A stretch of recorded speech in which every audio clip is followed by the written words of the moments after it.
So everybody will remember a couple weeks ago, I had a bit of an issue where I was wondering whether or not you were going to burn the house down. Do you remember that?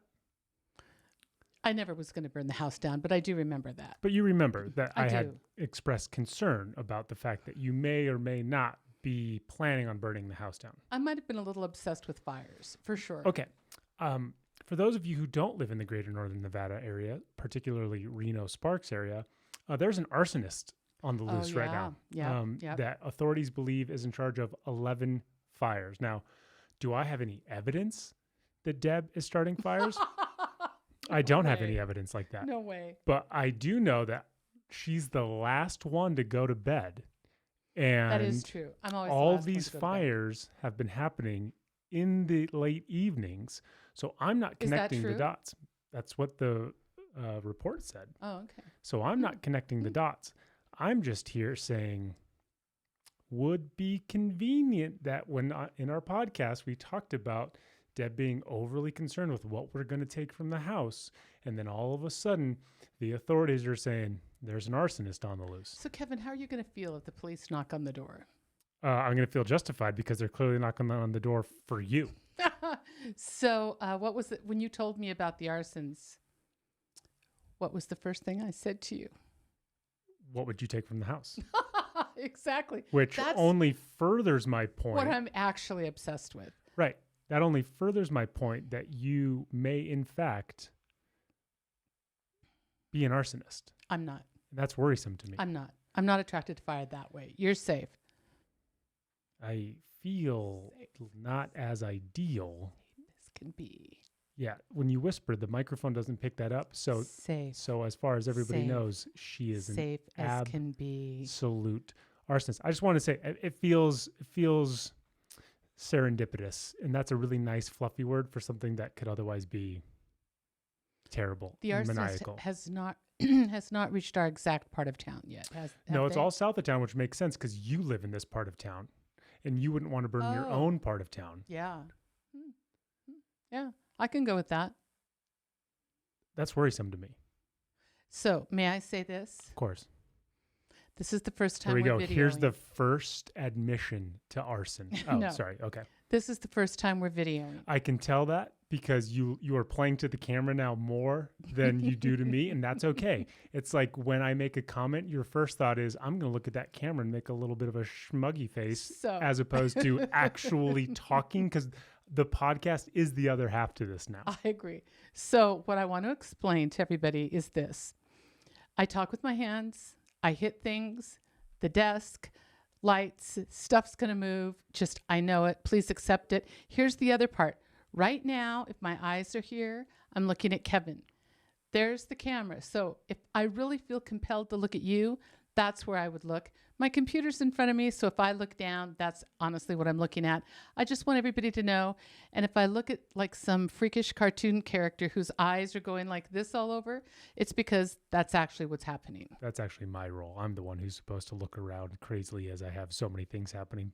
You're supposed to anchor us. You're supposed to be the anchor of this podcast. I thought I was just supposed to show up and answer your questions. Yeah, well, we've clearly transitioned from that to full-blown media studio. And at this point, I have so much stuff to look at and to try to operate. I need you to be super duper dialed in, as she says with this weird little smirk on her face that nobody else who's listening to this can hear, which just is incentive for you to be able to go to our YouTube page and watch this. But with all that being said, Deb, last and final question. Yes. Tell us you're the arsonist, right? I'm not. Okay, well, let's start the podcast. Welcome to the Deb and Kev podcast. One is a Harvard Business School alum. The other is her son, discussing business, pop culture, family, and everything in between. Now, here are your hosts, Deb and Kev. Hey, hi, hello, and welcome to the Deb and Kev podcast. In your ears and on your screens is the one and only Deb. I'm Deb. And across from her is the noobiest of noobs when it comes to tech is I, Kev. And this is our podcast and our vlog. We did it. The day has come. The cameras are set up. The cables are running. We both look as great as humanly possible. You know, I look entirely washed out. I had a tan about a month ago. I don't know what this is. All I know is that it's working. So we're just going to go with it. On today's show, we have our recap of week 3 of the Great British Baking Show. Deb will school us about applying for a new job. It's been a month, and I can think of no better way than to christen our new streaming video progress that we made, other than playing Use It in a Sentence. We will also tell you what we are thankful for, as well as what we will be shoving into our faces tonight. But as Deb mentioned in the cold open, we have everything set up. Hopefully the audio sounds better. Hopefully the video is crisp. Thank you guys for bearing with us and listening to us just ramble incessantly about this for a couple podcasts. We just want to let you know that it's up, it's working. We think it looks great. Let us know, good, bad, or in between. We can tinker with everything. And Deb, thank you for dealing with all of my craziness as it related to this stuff. At one point, the office looked like an Amazon fulfillment center. There was You so couldn't walk in here. many boxes full of so much stuff that you didn't know anything about, that I truly didn't know anything about. And I will tell this to anybody who will listen, and it's not like this is new, so just bear with me. If you have any question ever under the sun, go to YouTube. Go to YouTube. Oh my God, they have everything. You like to use it when you had to reset the clock on your BMW. Yep. You would go find one video every single year because you never needed to remember it. And I can ask the most insane, like, grain of sand questions that I think only applies to me. And the video itself has 100,000 views on it. So it's up, it's live. We're doing this. We're so excited to be doing that. That's all we're going to mention about it. This isn't a tech podcast, although Lord knows I could spend about an hour and a half talking about it. But here's what I want to talk about. Deb, how many times have you watched the DoggFace TikTok video in the last week? Thousands, I bet. I think he had something like close to 35, 40 million views on TikTok, and then God knows how much on every other platform. How many of those views are attributed to you? Oh, thousands. I mean, I love him. About 20 million of them? I love him. I could dissect that entire video as to why it's the highlight of my 2020 so far. It is a perfect video. It is from the little nod he gives in the beginning. Yep. To, I want to say this, like the guy holds it and is like a rock. Oh yeah. On a skateboard. Going Going down and cranberry juice in his other hand. An off ramp on a freeway. So the nod, and then of course, what better song? I mean, come on, right? The song Dream by Fleetwood Mac. I fully expected the first time, trying to remember the first time, I fully expected there would be a little splash of cranberry juice going somewhere. No. Smooth. Sucked that right down, smooth as could be. That's what I just said. This guy was so smooth. And then when he kind of leaned forward on his balance because the off-ramp was turning a little bit. He leaned into the turn. He leaned into the turn and got lip-synced the words perfectly. It made my heart soar. And I'm I'll tell you, lying to you. What's just as good as the original video is all the spin-off videos. Yeah. I mean, we posted on our Instagram the pumpkin spice latte one, right, where the guy's in the pumpkin head going down a New England road and douses himself in a pumpkin spice latte. Then you have Mick Fleetwood in Hawaii. God, that was amazing. Redoing the video.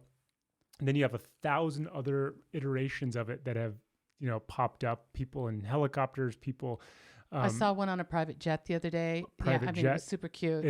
It's brilliant. I'm so happy that was my best thing I saw on the internet. Yep, you called it for sure. Because I think I found it just before it exploded. Like, it was big, right, with I think a certain generation, and then it got huge, and it got so big to where you and I were actually just watching TV earlier, and TikTok, like, who even knew that TikTok had commercials? Not only has commercials, he's the guy for the commercial. He's the center of the commercial. They have TikTok, his video now. And they have everybody else who has spawned from him in the video as well. Yeah. No, he, like, if you wake up in the morning and you think like, it doesn't feel like a great morning. I mean, follow DoggFace. You don't have to follow anything else. Just pull that video up. Agreed. And It And how made me cool so is happy. it that Ocean Spray gave him a truck? Ocean Spray CEO did a TikTok in the exact same. I mean, which is like, That's I great. mean, so paid homage to him. So much respect. I mean, and who could be more different than DoggFace and the CEO I'm telling of you. Ocean Spray? I mean, come think on. that TikTok, all 20 seconds of Yeah. it, and the subsequent positive fallout from Yeah. it is like such a breath of fresh air given Yeah. the craziness of this year. It really feels like, okay, maybe we have some good momentum going into 2021 that was spurred on by this. And I think the other part about it for him, like when I found out that he lived in Idaho Falls, I was like, what? Idaho Falls? Yeah, I mean, would have he never doesn't live thought in that. Compton, right? And he is obviously a big stoner, Huge stoner. huge stoner. Like, some of the funniest videos. Which is mildly troublesome because it's only he and his daughter who live in a trailer. So I I know. hope he's doing it all outside. But some of them are so funny when you see him, like, I don't know if I use the right terminology, like, is it called smoking a bowl? Is that what it's called? Sure. Yeah. I mean, that's what you Okay. do to a I bowl. don't You know. do smoke it. So, but some of them are hysterical. Of course. And he is completely authentically himself. If you're offended by curse words, probably don't watch him. If you're offended by weed, legal or not, probably don't watch him. But I love him. What I hope is that nobody ever took him more serious than what he is, Right. which was a guy from Idaho Falls Yeah. who used TikTok to just kind of brighten his day a little bit. With his daughter kind of coaching him. Exactly. Along. Yeah. And it did what great videos do. It found everybody's screen. And I don't know if we're going to ever hear from DoggFace ever again, but his 15 minutes were 1,000% worth it. And if by some chance you haven't seen it, Go find it. Go Yeah. find it. It's Just Google amazing. DoggFace. That's all you would have to do. He'll come up. Yeah. It's brilliant. All right. That being said, it's week 3 of the Great British Baking Show. Okay. And- I just want to say one thing before you start. Go for it. Please watch with us. You won't enjoy this conversation as much if you It's don't true. watch with us. And here's what I want to say. I'm not going out on a limb by saying you will love it. Yeah. So we're only on episode 3. Go catch up, watch the others. And now let's do episode 4 together this week. I couldn't agree with you more. And, we're just going to touch on this. We're not going to make it a lengthy thing every week, but it's important to us. It's something we like. I mean, it feels pretty ubiquitous. It's been around for however long. Other people like it. If you have yet to see it, do yourself a favor. That being said, week 3, bread week. Paul Hollywood, the judge, is known Such a big for his deal. bread week or for his bread. How much does his loaf of bread sell for in So Harrods? he's like so famous for bread. I think that's how he got his start. I mean, not only is he a bread maker, it's like bread perfection, know what Correct. he does. Okay. But He stresses about bread the same way I do about podcast setups. Right, exactly. Maybe. Yeah. So, and he knows it, every detail when you see True. him. So if you are a bread baker, you would love watching this episode for sure. Mm-hmm. But he created a loaf of bread, and I've looked the loaf up. It looks to me like it's a round loaf, like that, like There's some people who can't see you, so give us a dimension Um, verbally. I'm going to say like, I don't know, 8 to 10 inches across, not huge, right? I would say like a child's soccer ball. Yeah, it's not like a giant family loaf or something. There's you not know? this big crusty sourdough. It's, Right. It's small That was loaf. a good point to tell me some people, because now I think everybody's watching and a lot of This is people what I would won't. tell you. Play to the audio crowd, Yeah. not the video Yeah, crowd. you're right. Thank you. You're welcome. Anyways, the bread was, I believe it was Roquefort and almond. What's Roquefort? Blue cheese. Oh, okay. But like a really good, probably, it didn't say Stilton, but probably a really good Roquefort. Okay, cool. Sold at Harrods in London. You could buy it for $24.50 a loaf. That's all. Is that pounds or is that dollars? Dollars. So That better be a good if piece you of bread. think about it, $24.50. I mean, I'm being respectful of money, is a lot of money. Totally. But $24.50, a lot of people could afford to indulge in that, right? Yep. But $24.50 for a loaf of bread is a lot of money. That's a lot of money. That's a lot of money. And so, being bread week, everybody was on pins and needles. And I Yeah. would say that overall, this episode was a little lackluster. I don't think everybody brought their A game to No. it, but bread No. is always tough. And so their first challenge was the signature challenge, and they needed to make 2 loaves of soda bread. One needed to be sweet and the other needed to be savory. And if you're looking at me and being like, Kevin, why would anybody make bread out of Diet Coke? You're wrong. What a soda bread is a non-yeast bread. Yep. They use Yep. baking soda, which is activated by buttermilk. So you're going to get a little bit of a rise, but not a ton. And I would say that everybody that baked minus, You don't have to proof it. That's the big deal. right, the heat activates it. Right. I would say everybody either got one right or got one wrong. It was just either their savory was good or their sweet was good, or vice versa. Nobody hit it out of the park with well, both. Ermine did. Well, are we saying her name right? Do Well, we know? it's spelled Hermine. And I want to say Hermione. exactly. But they don't say that. No, they They don't. take the H off and they take Yeah. the E off, and they're like Ermine. Yeah, Like- it's kind of weird. Like her, almost like Herman, but not. It's like Mike Ehrmantraut from Breaking Bad or Better Call Saul. I look at that and I think like, oh, that's such a sweet, nice female name. And they're like, Ermine. You're like, Yeah. okay, well, that's what they're called. And I would say that she was actually the biggest surprise for us too, because she took Gruyere cheese and salmon and put it into her savory bread. And I looked at you and I said, this is going to be a disaster. We both said that. We both said. So Kevin and I both have a little bit of a thing about some flavors that should never be replicated beyond their original thing. Agreed. And salmon could be one of those. Salmon. So we were like, oh. Salmon is good yeah. if it's baked, if it's grilled, and if it's smoked, thinly sliced Yep. on bagels. Yep. That's the extent of what I will eat salmon.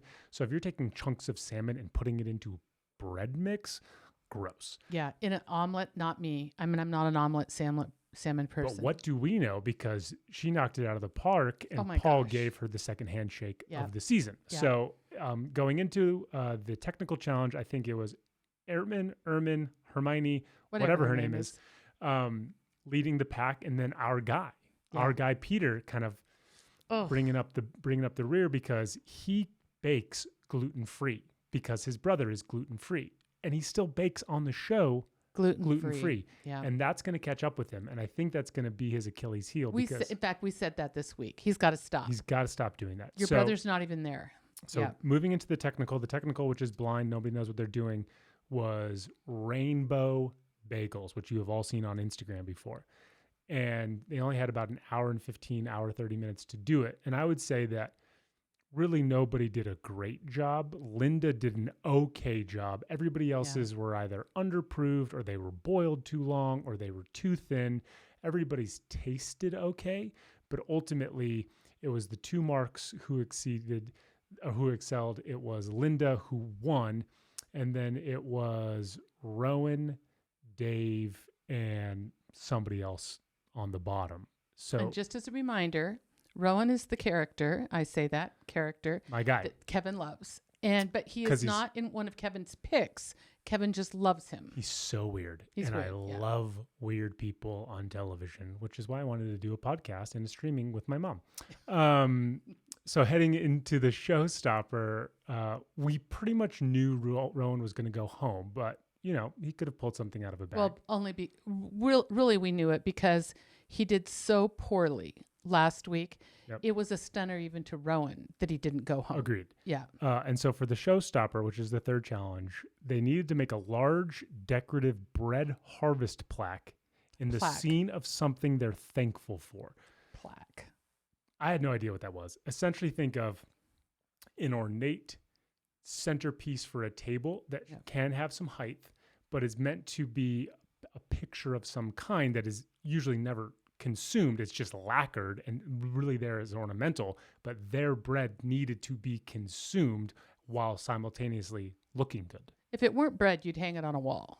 It's a plaque, Sure, yeah. literally a plaque. It is a plaque. They were all like either large and round or square. Some of them had, in fact, Hermione, whatever her name is, she started off strong. We were both like, wow, hers is going to be amazing. Yeah, the brioche. Yeah. And Well, doesn't always lackluster. work out. No. Yeah. So Rowan needed a good showing. Rowan did exactly what Rowan does, which is it looked good, but it failed on quite literally everything else. And so there was no drama. Rowan, my guy, my special little weird Englishman, went home. No but, surprise. but that's okay because now we're down to, I think, 9 decent bakers. Yeah. I genuinely believe any of them could win. I'll tell you what one of the biggest shocks was Mark C got Star Baker, and we were waiting for him to call his family. Yeah. He didn't call his family. They were there. They were there, but I think this is because he has 2 daughters, and I don't think he has a partner. He doesn't have a spouse.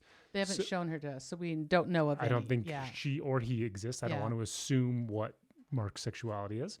So we were waiting for the phone call, and the 2 girls just come up from behind. Yeah. And that makes sense because they're all staying on site for Together. quarantine. Yeah. And I don't think you can tell your 2 young daughters to just stay at home by themselves. It is, you do feel, and we mentioned this last week, you kind of, there's this essence that they're together during the week. You can feel it a little bit, just little things of. What do you mean? Oh, the group? The group. Yeah. Because, I mean, like there was that nice moment when Mac left Linda the honey. She put the honey in her butter. Yep. Yeah. She needed to make a butter. Because they can bring special ingredients from home with them if they want, or special display things or special molds that they've made for things. And he left her his honey, which she actually used in a challenge. She did. That she did well in. So, you kind of, so it has a little, it's still the Great British Baking Show, but it has a couple different components this year. The later episodes, people will be way more emotionally charged because they've been together for so long. Yeah. 1,000%. I will say the combination, and I've mentioned this every week and I can't stop, of Noel and Matt. So good. So good. And they are killing Paul Hollywood. I mean, they are forcing him, like there was almost a spew of tea.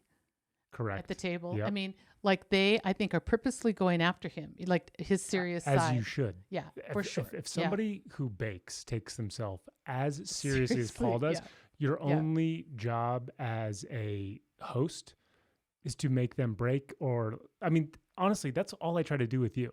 Is you're an easy target for me because I kind of know your funny bone spots. So if at some point now, especially that we have cameras, if I can get you to say, I got to go to the bathroom in the midst of laughing, that's going to be utter success to me. Thanks, Kev. So that was our GBBS week 3 wrap up. Again, please watch it with us. It's something fun to do when there's very little new television on. This week's Deb's business segment is about applying for a new job. And it's not just applying for a job, applying for a new job and the way you should kind of handle yourself. So Deb, the floor is yours. So I think that, we normally in our business segment speak a lot to business owners, right? And I do think, and I try hard to make the advice or the subject applicable and interesting even to people that aren't business owners. Sure. However, this really is to people that are out looking for a job. I mean, we're talking to the employees right now. And I don't care if you're applying to be a waitress. I don't care if you're applying to be a janitor. I don't care if you're applying to be an executive somewhere. I think this advice applies to everybody, literally across the board. When you're applying, this advice applies to you. Applies to you. So one of the things that I think is unfortunate in today's world is, HR has kind of disappeared. At least they're not gone, but we don't know where they are, right? They are protected by emails. Yes. I mean, it used to be years ago that you could walk into a company and say, where's your HR? They would direct you. You could have walked in your whole package of information. Yep. Some woman or man would have kindly taken it. They would have said, oh, well-groomed, put some remarks about you on it, right? And then Interesting. Yeah. I've literally never lived in that world. Oh, yeah. And then decided whether or not they were going to hire you. Interesting note, I applied for a job my freshman year of college. Got it. You had to wear dresses at this company. Did it involve making donuts? No donuts. Got it. Okay. Had to wear dresses at this company, and they had to be black dresses. And I didn't have, it was a young college girl. I didn't have a black dress. I had flower dresses. And so I had a dress that was dark navy blue, but it had a little tiny flower on it. Oof. Might have been kind of short. Not a rule follower. I know. It might have been kind of short. And I took it in and left my package with them. And in the meantime, when they called me for an interview, I borrowed a friend's skirt and jacket in black. Smart. The woman said to me when she interviewed me, So apparently you wore a navy blue dress. No Yep. way. And she said, it's not the flowers. She goes, if it had been navy blue, we would have let you get away with it. But because of the flowers and because of the length of your dress, that would not be acceptable for here. So wait, they criticized the outfit you wore to drop it off. So my point being is wild times, those 60s, your 70s. 70s. Thank you. You're being assessed all along the way. Sure. I mean, that's just, my biggest thing. Another thing that I think, like applying for a job is a job in and of itself. And it's a project. And you need to be the project manager of that. You need to know on this date, I applied for this place. This is the resume I sent, because I advise people all the time to amend the resume ever so slightly to fit the job, right? And so this is the resume I sent. This is what I said. Because when somebody calls you or reaches out to you, you want to know, like, what's the time span? What did I send? What have they looked at? What was attractive to them? And I think I've told you before, I've worked with people who have called people and said, hey, you applied for a job for us. We'd love to do a screening interview, or we'd love to get you in. And they're like, what job was that? So worst response in the history it's the worst of man. response. And we know that you're sitting at home, especially if you're unemployed, and you're sending resumes into the dark hole of no man's land all day long. Been there. But at least keep track of what you're doing so that you can sound intelligent when you answer that phone call that you don't recognize the number on. Be ready for it. When I was working for an insurance company, we would receive dozens of cover letters and resumes a day. And so it was thin pickings to say the least, but I would call most everybody just to give them the benefit of the doubt. And you're right. The second somebody says, who are you and what is this about? I was like, you're done. Okay, I'm good. Yeah. Have a great day. This was just a sales call. Yeah. We're gonna not have to put you through this. Just hang up, because it was not worth my time. It was the response was so cavalier, had zero emotion in it, and I just thought, if this is your best foot, I'm okay. I don't need to see the rest of the body. I agree. And so I think one of the things is every company has little, I'm going to say, tricks and tests along the way. Like they'll tell you, like it could be as simple as something as simple as, say, send a cover letter, right? Mm-hmm. Some people do, some people don't. I know people that could have the best resume in the world, and if they didn't send that cover letter with it, they're out, right? because that was part of the test in following directions, if you will. Some people do things like there's a certain response we want in a certain time frame, right? And if you don't do it, you're out. There are a lot of people today applying for jobs. And so it's important to differentiate yourself in the most positive way. Sure. And I'm going to use an example. I work a lot. Obviously, we've talked about audiology and medical before. And in audiology, the 4th year of school is actually an externship is what it's called, at a private practice or a hospital or a university or the VA, somewhere like that all year long. You're actually not in the classroom doing any studying. You're being a doctor of audiology. Got it. Before you graduate. And so 4th years right now are applying to private practices all over the United States. Usually what happens is the private practice puts out an ad. The 4th year will often pick a place that they're geographically interested in. Mm-hmm. They'll sometimes... They try to pick places that sounds like it's the kind of thing they're interested in. Sure. But the truth is, they're almost all the same. The kids are almost all the same. They have kind of the same experience. And they say things like, I'm interested in cochlear implants. I'm interested in tinnitus. They all are. It's all the same. But anyways, for them to differentiate themselves is a really big deal, because they're the exact same place in their career where they're all the same. And if I could line all the resumes up, almost all the resumes look the same. And I have interviewed hundreds of these kids. So we're in the season of interviewing for 4th years. Yep. And usually they've interviewed with the practice. They've usually had a Zoom with the practice. And now the practice has said, here's my top ones. Deb, would you talk to them too? And so what we do, the instructions are they're to text or call me. Or they're to text me, I think is the first instruction. Some of them call. They get the phone number and they call. And, the instructions were to text, right? I usually say, what's a good time? We set up a date, and then I say, call me when you're ready on that day, right? You text them to call you on the day that they're ready, the time day that they're that ready. we've set the appointment up. Yep. So I'm not going to call them. And I've had people not show because they were waiting for me to call when they have a text that says, call me when you're ready, on that day. So there's this guy, and he was from last year. His name is Andrew. And Does Andrew listen to the podcast? Well, we're going to have to send a note to somebody to get it to Andrew. Good. Okay. Because he is the subject. And Andrew, you're going to know who I'm talking about. So because your name's Andrew. I feel like Andrew sits on my shoulder. He was the ideal. Andrew was perfect every step of the way. He's the best example I can use.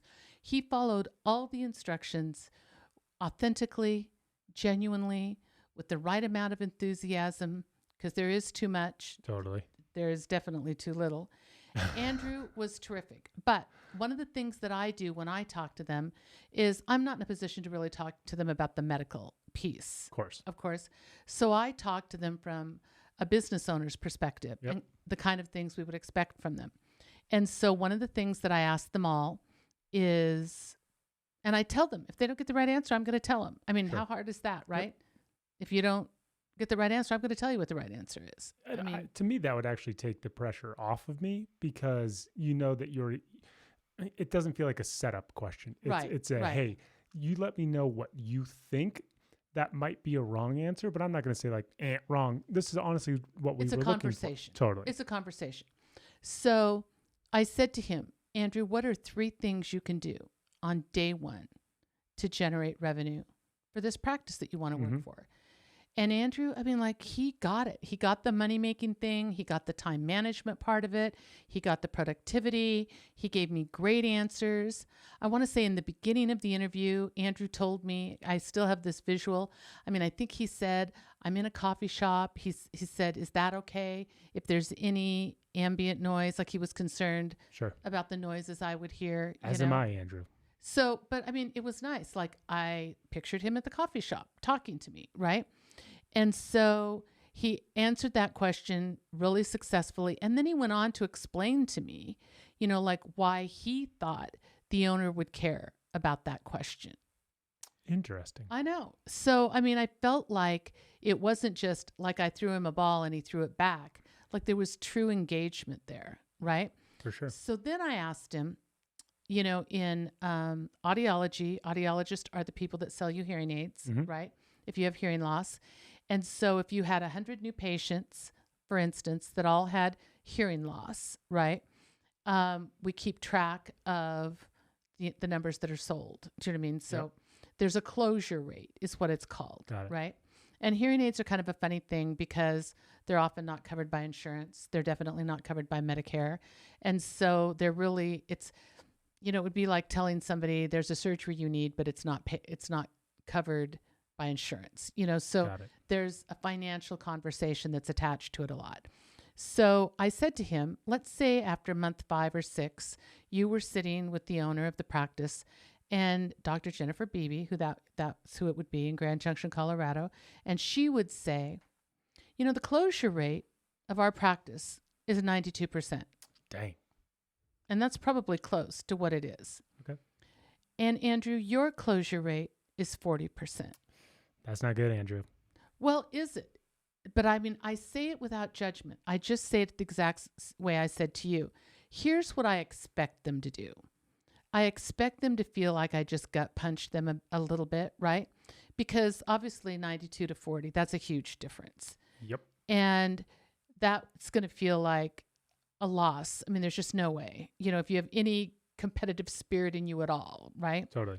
And so he listened to the question and this heavy sigh. I heard it on the phone, which I kind of liked that, right? Like, I think that would be your reaction if you were sitting at the desk of your boss and your boss told you that, right?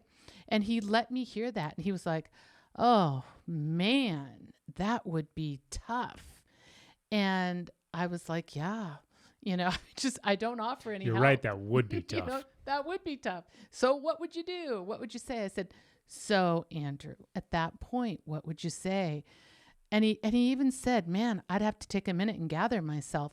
And I so appreciated like the honesty, the authenticity of that. You know what I mean, like, because I think that's how it would feel. Like, Sounds ugh, like Andrew's really good at buying himself some time give there me a too. second, Yep. right?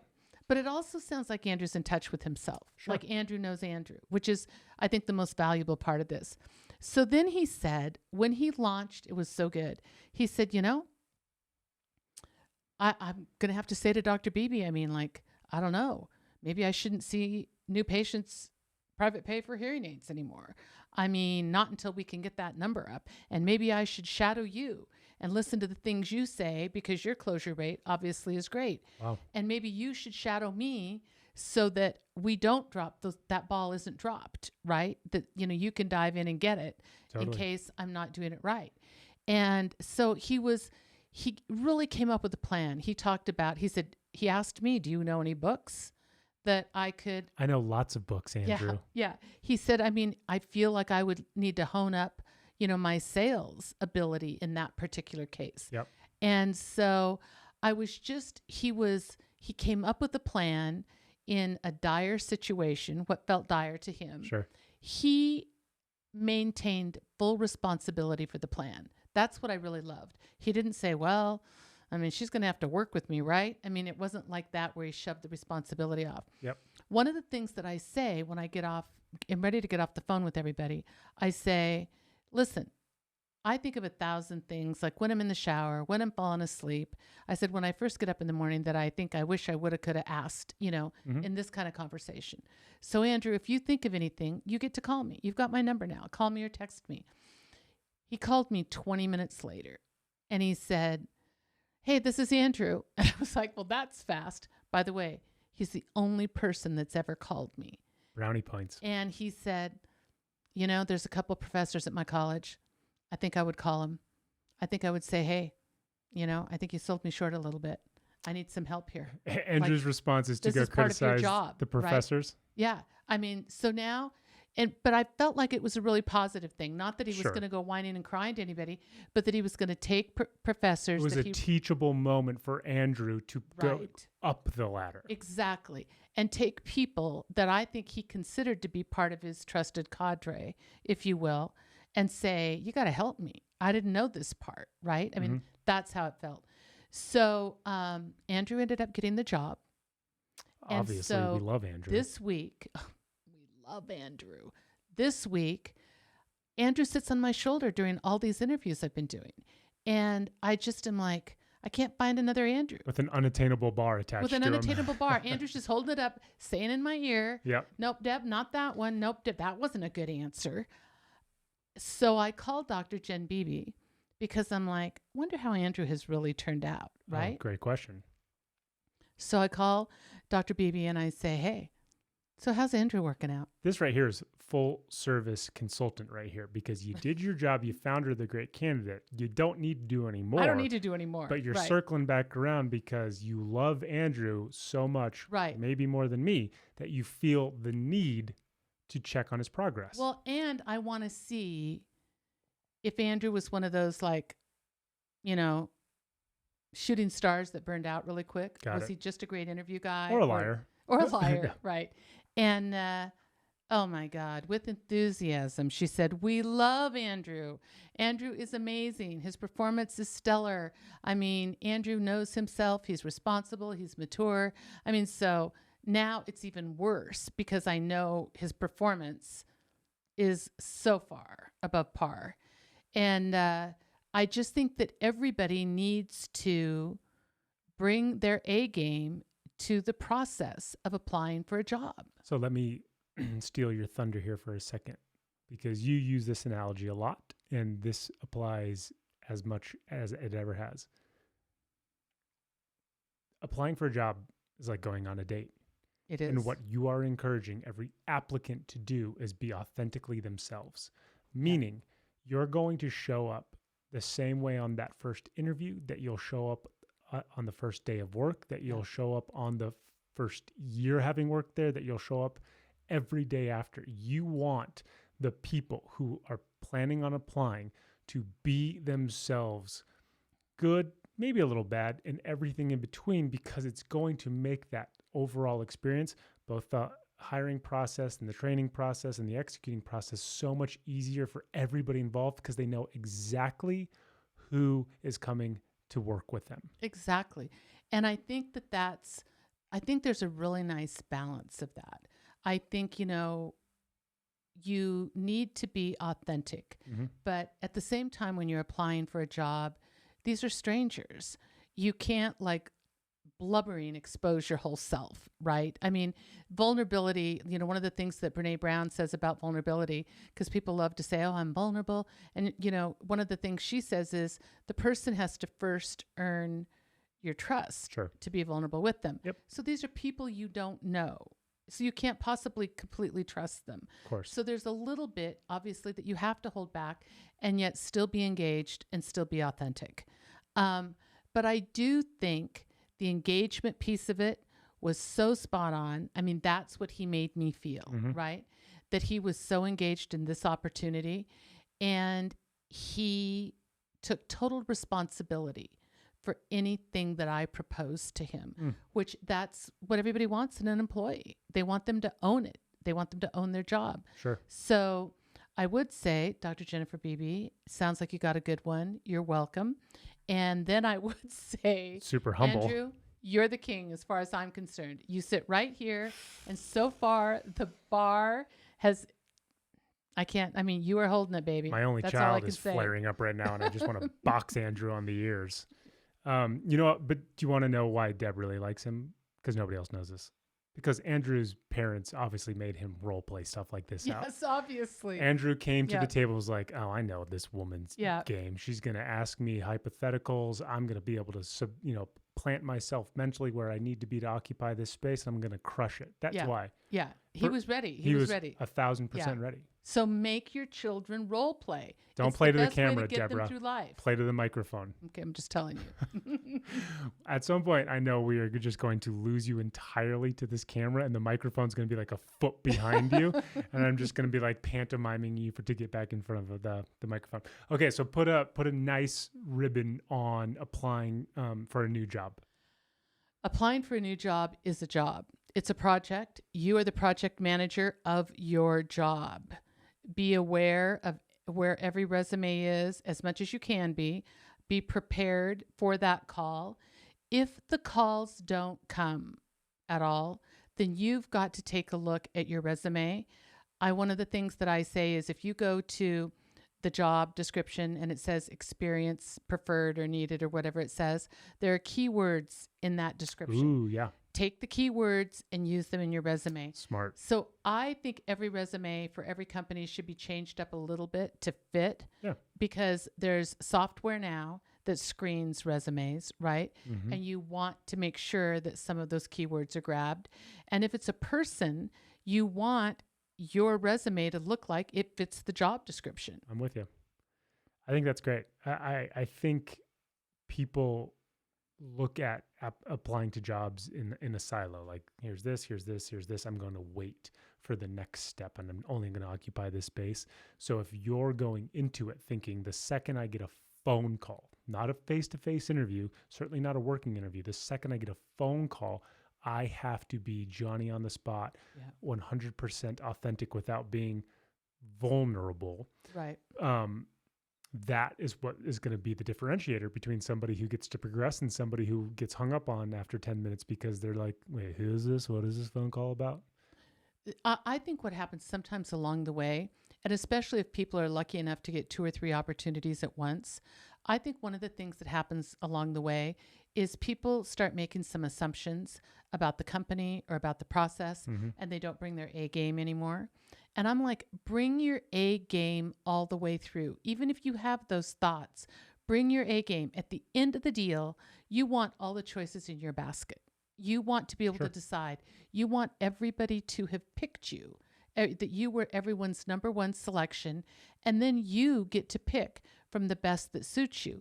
But if you kind of let your A game drag down to a C game midstream, you're going to get eliminated. It's not going to happen. That all makes sense to me. I get that.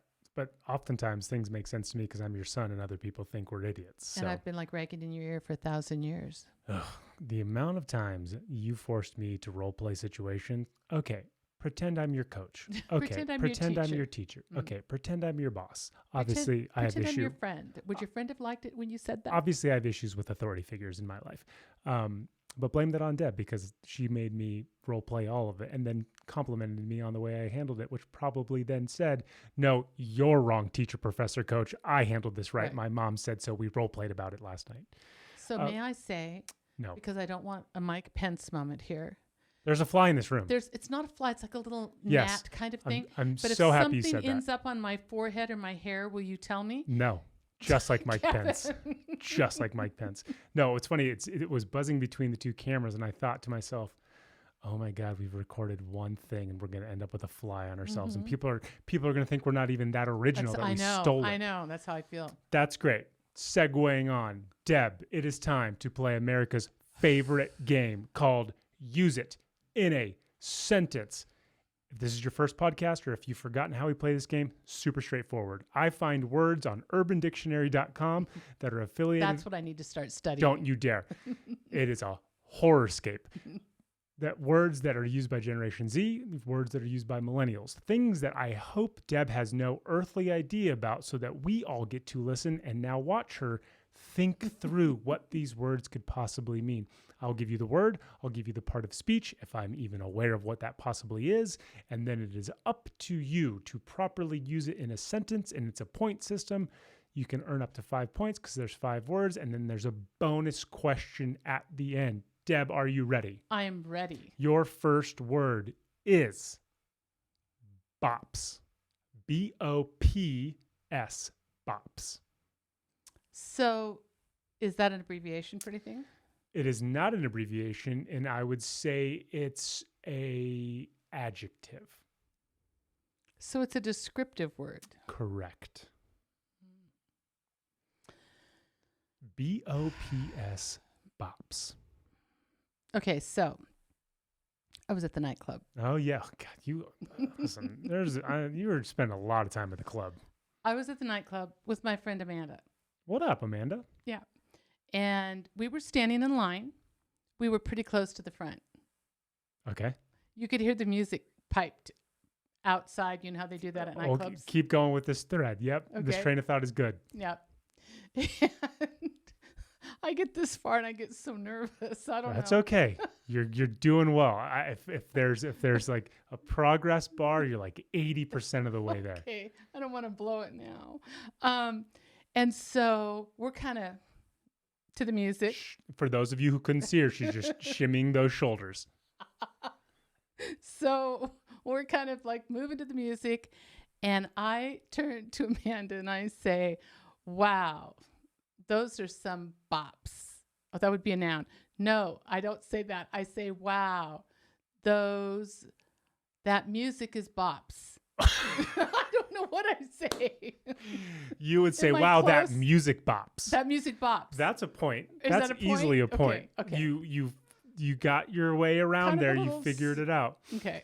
God, that bops. God, okay. We're bopping.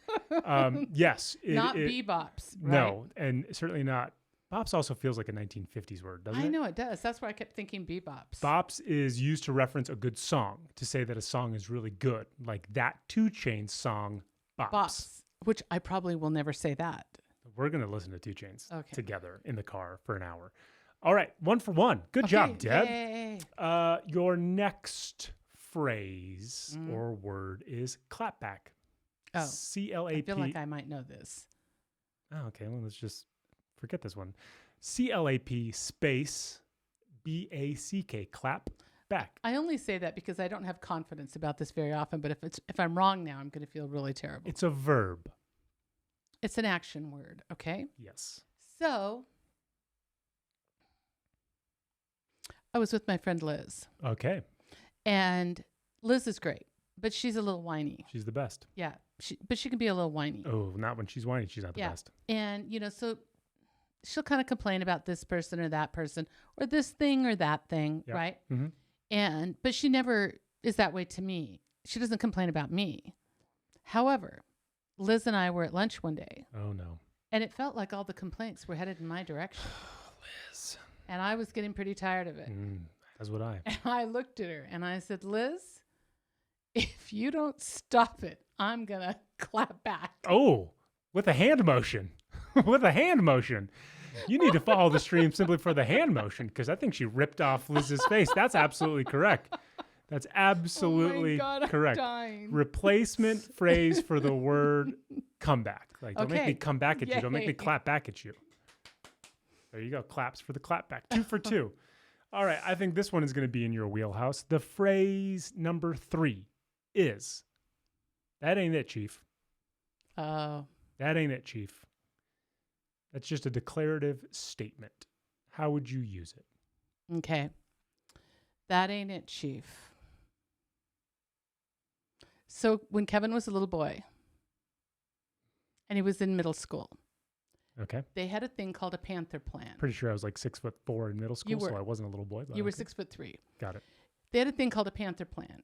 And the Panther Plan was a notebook that they brought home every night. They were issued it at the beginning of the year. Because we were the Swope Middle School Panthers. Panthers, right. And it had like assignments due, the homework due. If you misbehaved, the teacher would ask for your Panther Plan and write a note in it in ink to your parents. Yeah. Trust me, I know. And so every night, the Panther Plan should come home in the backpack 100% of the time. And if you're a good parent, you would check the Panther Plan, right? So Kevin came home, and I said to him as he walked in the door, "Do you have any homework tonight?"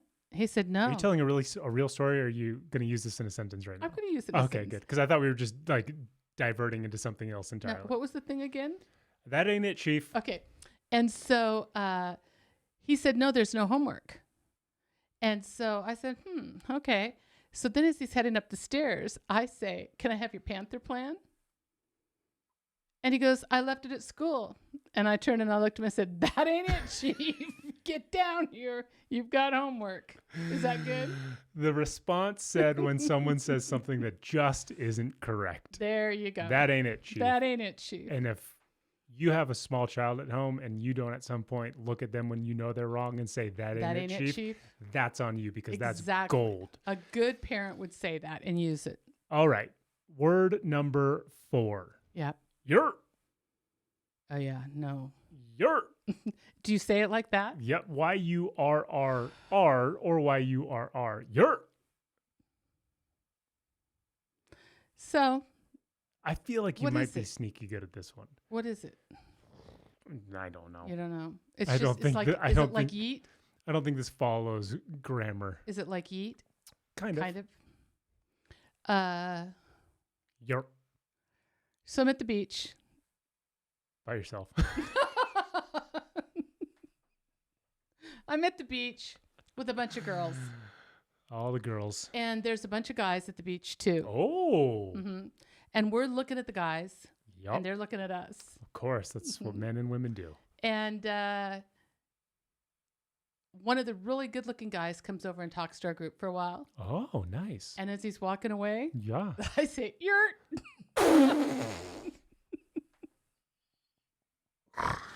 So you're wrong 1,000%, but you're close in that you used it as to say something when somebody leaves. You should actually be using it when somebody comes in.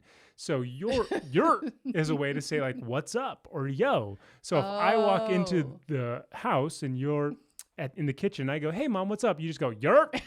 So that again is something that you should say to your children once they come back from Don't school. use yurt. Don't use yurt. You should always use No, "yurt." no. Do you use yurt? No, Okay. but I'm going to now. You are 3 for 4. Couldn't give you "yurt." Could not Okay, give you "yurt." Okay, All I'm right. fine with that. Number 5, Yeah. before we move on to the bonus word. Sus. S-U-S, sus. Adjective. Dead air is the best air. I know. I know. Sus. S-U-S, adjective. Now you please use it in a sentence. Okay. I can only think of one word. That's okay. Go with it. Is it a derivative of a word? Of course. Okay. So Mm-hmm. it was the end of 2020. Oh, thank God. It was lean times. Super lean times. People were starving. Oh, okay. Okay. It's going in a weird direction. And our neighbors came to our door one day, and they were thin and they were emaciated. And they said, "Do you have any He said it was an adjective. sustenance? No? Don't laugh like that, Kevin." Do you have any sus? Well, what is it? Please, sir, can I have some more sus? It's an abbreviation. It's an abbreviation for the word suspect or suspicious. Okay, I didn't think So of it'd be suspect. like, hey, our thin, starving neighbors are creeping around our driveway. They're looking pretty sus right now. Lock the doors. So the analogy of the thin, starving Ooh. neighbors would work, right? Kind of, if they became really aggressive and tried to break in. All right. Sustenance, it wasn't. 3 for 5. Okay. That's, Does that get me to the bonus round? we're close. But here is your last one Okay. for all the marbles. All right. Deb, secure the bag. Okay. Oh, that's it? That's the phrase. Secure the bag. Secure the bag. Secure the bag. Secure the bag. Mm-hmm. So I was with my friends, 2 Chainz and Action Bronson. Shout out. And we were shopping. Oh, okay. Okay. Yeah, love it. And am I getting there? I don't know. And, Feels like we take a lot of different paths to get yeah.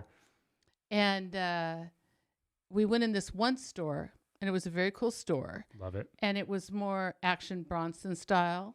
Okay. Like I would, if we had, we know he wears that Carhartt shirt all the time, but would we call him like a border kind of guy? Is that the term? Like I don't know. I don't skateboarder? know where you're going Like a with this. Fred. skateboarder kind of No, guy? he wears Carhartt and oversized shorts that double his pants. Okay. Well, anyways, he liked the store. 2 Chainz, not so much. Okay. And so Action Bronson said, I'm going to open me a store like that. Okay. I'm going to do that. I think I want to get into retail. Okay. And 2 Chainz was like, yeah, whatever. You secure the bag. Feel like you use that intentionally vague in hopes that I was going to give you credit for it. So here, Meaning like you do it. so secure the bag is a turn of phrase that means getting money, but it can refer to accomplishing goals in general. Oh, I think I used it right. I think you use that in like if there's a threshold and just one step over is securing the bag.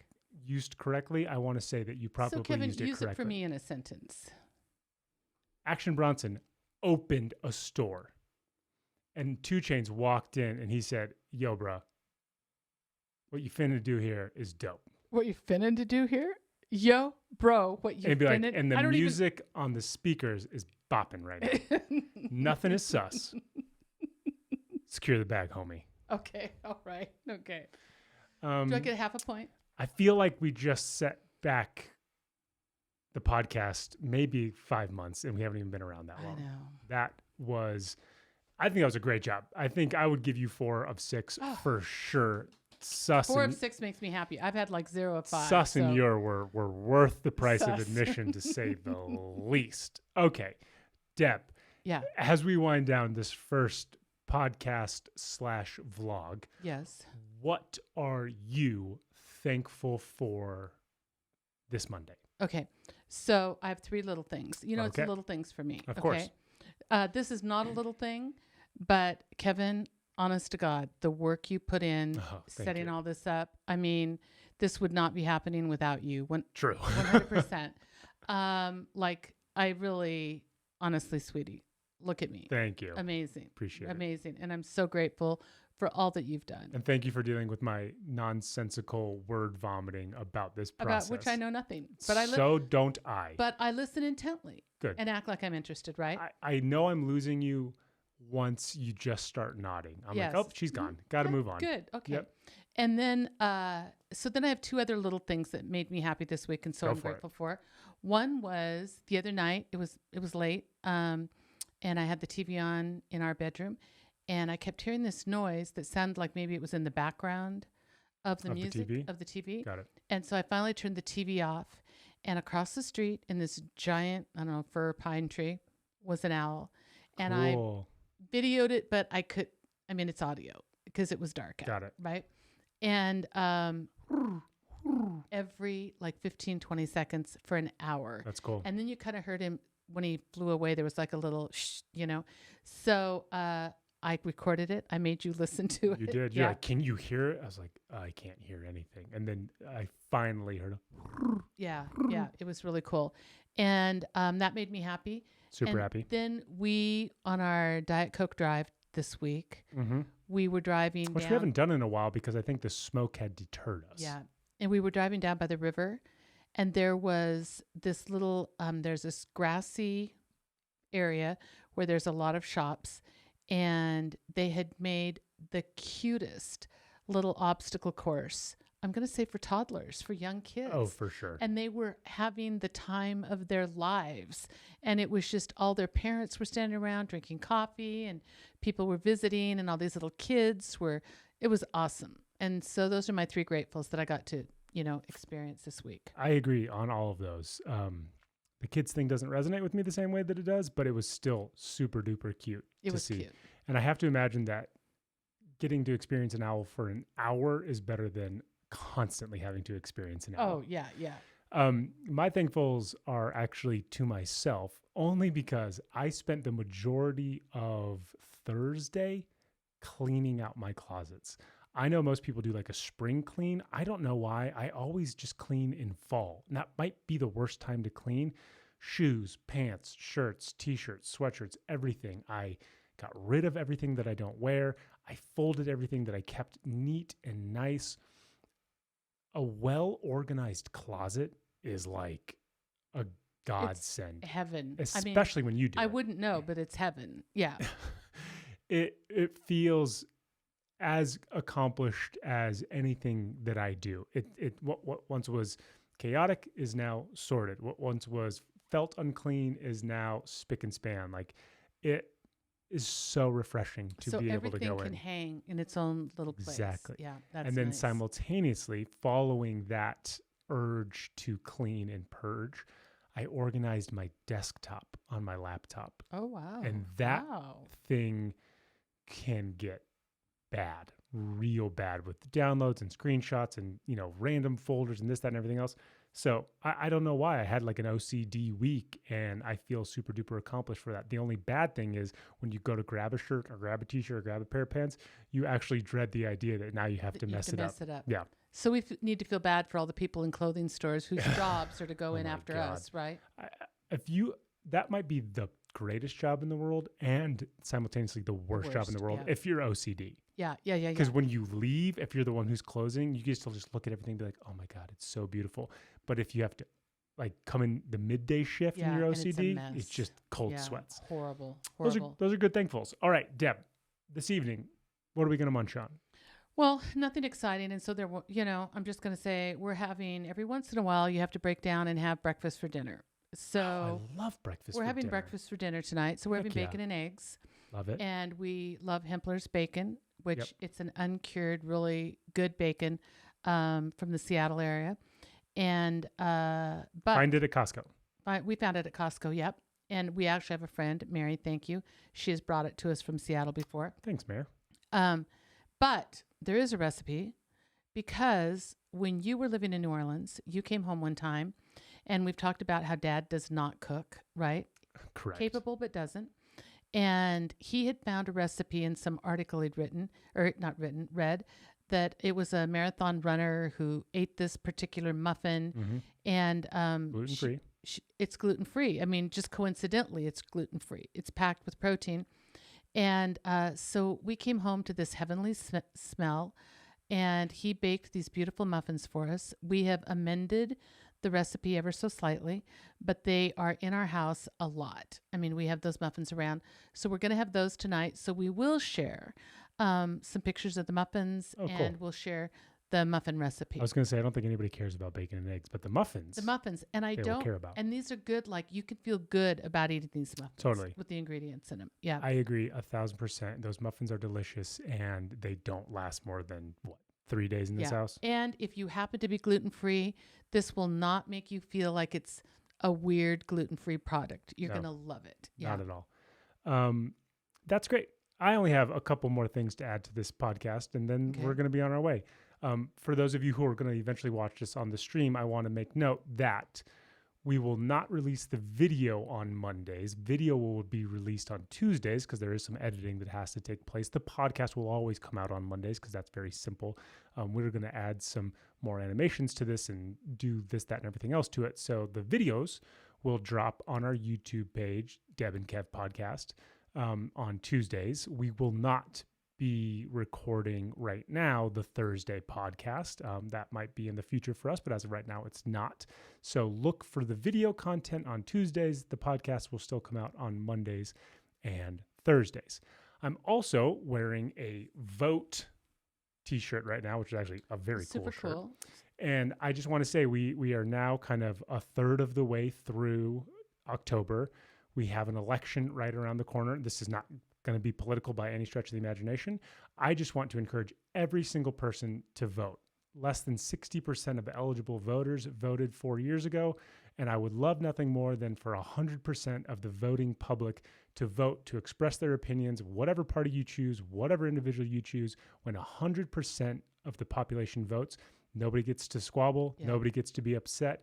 It is your duty as an American. It is your right as an American, and you should now more so than ever feel the need to flex that muscle. I've already voted mail-in ballot. You're going to be voting mail-in ballot. Again, I don't care what you do, who you vote for, but just the act of voting is so cool that we get to do that. And I think for all the people who can't vote and for all the countries who aren't willing or able to do that, we get to be that beacon of hope where we get to pick and choose the people who represent us. And there's no better time to do that than now. So please go vote. Vote as a couple, vote as friends, vote in mail-in ballots, go on election day, do pre-voting, early voting, do all that kind of stuff. When we vote, we win as a country. So please do that. And other than that, I don't really have anything for you. I think this was a success. You did a good job, Kev. I mean, you were so sweet when you say, we've got to edit, we've got to do. I mean, there's no we. I get up from here and go like about my life. You do it all. So thank you so much, sweetie. Yeah. This is, I feel like drinking through a water hose between all these cameras and all the lights and all this new equipment.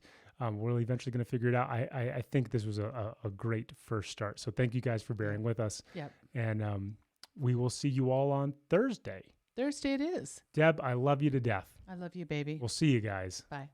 Thank you for listening to the Deb and Kev podcast. Remember to like and subscribe wherever you listen to this podcast. Follow Deb and Kev on Facebook and on Instagram and Twitter @DebandKevPod.